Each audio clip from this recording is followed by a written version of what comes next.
हिंदी गद्य खंड की कहानी नमक, जिसकी लेखिका रजिया सद्दात जहीर हैं, पढ़ेंगे। रजिया मूलतः उर्दू की कहानी लेखिका है। सामाजिक सद्भाव व मानवीय गुणों का सहज सामंजस्य इनकी कहानियों की विशेषता है। नमक कहानी भारत पाक विभाजन के बाद सरहद के दोनों तरफ के विस्थापित पुनर्वासित जनों के दिलों को टटोलती एक मार्मिक कहानी है। सफिया अपने पड़ोसी सिख परिवार के यहाँ कीर्तन में गई थी। वहाँ एक सिख बीवी को देखकर वह हैरान हो गई, क्योंकि वह बिल्कुल उसकी माँ जैसी दिखती थी। सफिया की प्रेम दृष्टि से प्रभावित होकर सिख बीवी ने उसके बारे में घर की बहू से पूछा। बहू ने बताया कि वह एक मुसलमान महिला है तथा कल अपने भाइयों से मिलने लाहौर जा रही है। यह सुनकर सिख बीवी सफिया के पास आकर लाहौर की बातें करने लगी। उसने बताया कि वह विभाजन के बाद भारत आई थी, लेकिन वह आज भी अपना वतन लाहौर ही मानती है। कीर्तन समाप्त होने के बाद सफिया ने लाहौर से कुछ लाने के लिए पूछा, तो उसने लाहौरी नमक लाने की इच्छा व्यक्त की। सफिया लाहौर में 15 दिन रुकी।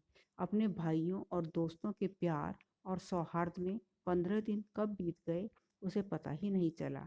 उसने अपने पुलिस अफसर भाई के सामने शेर भर नमक ले जाने की इच्छा व्यक्त की, तो उसने इसे गैर कानूनी बताया। लेखिका ने जब नमक ले जाने की जिद की, तो भाई ने कस्टम की जांच का हवाला दिया तथा बेइज्जती होने का डर दिखाया।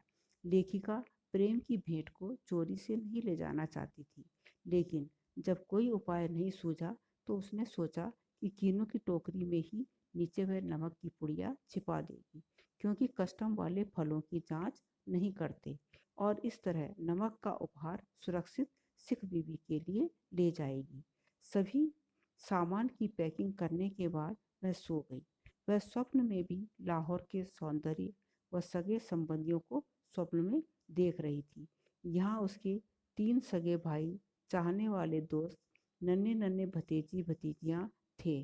कल वह लाहौर से जा रही थी। शायद फिर वह यहाँ कभी न आ सके। उसे इकबाल का मकबरा, लाहौर का किला, सूरज की डूबती किरणें आदि दिखाई दी। अचानक कीनों की टोकरी पर हाथ टकराने से उसकी आंख खुल गई।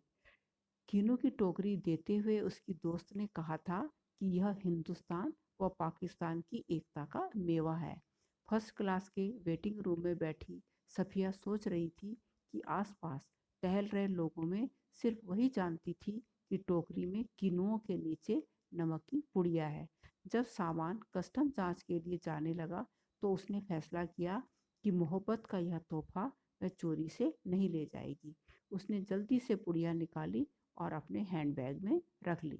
जब सामान जांच के बाद रेलगाड़ी की तरफ चला, तो सफिया ने कस्टम अफसर से उसके वतन के बारे में पूछा, तो उसने हैरान होकर अपना वतन दिल्ली बताया।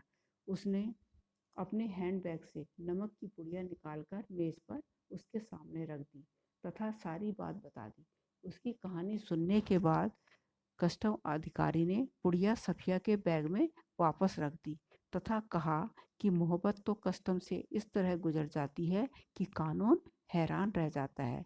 कस्टम अधिकारी ने सफिया से कहा कि जामा मस्जिद की सीढ़ियों को मेरा सलाम कहिएगा तथा सिख बीवी को मेरा संदेश देना कि लाहौर अभी तक उनका वतन है और दिल्ली मेरा। तो बाकी सब रफ्ता रफ्ता ठीक हो जाएगा। अमृतसर में जांच शुरू हुई, तो वह कस्टम अफसर के पास पहुंची तथा अपने पास नमक होने की पूरी बात कह सुनाई।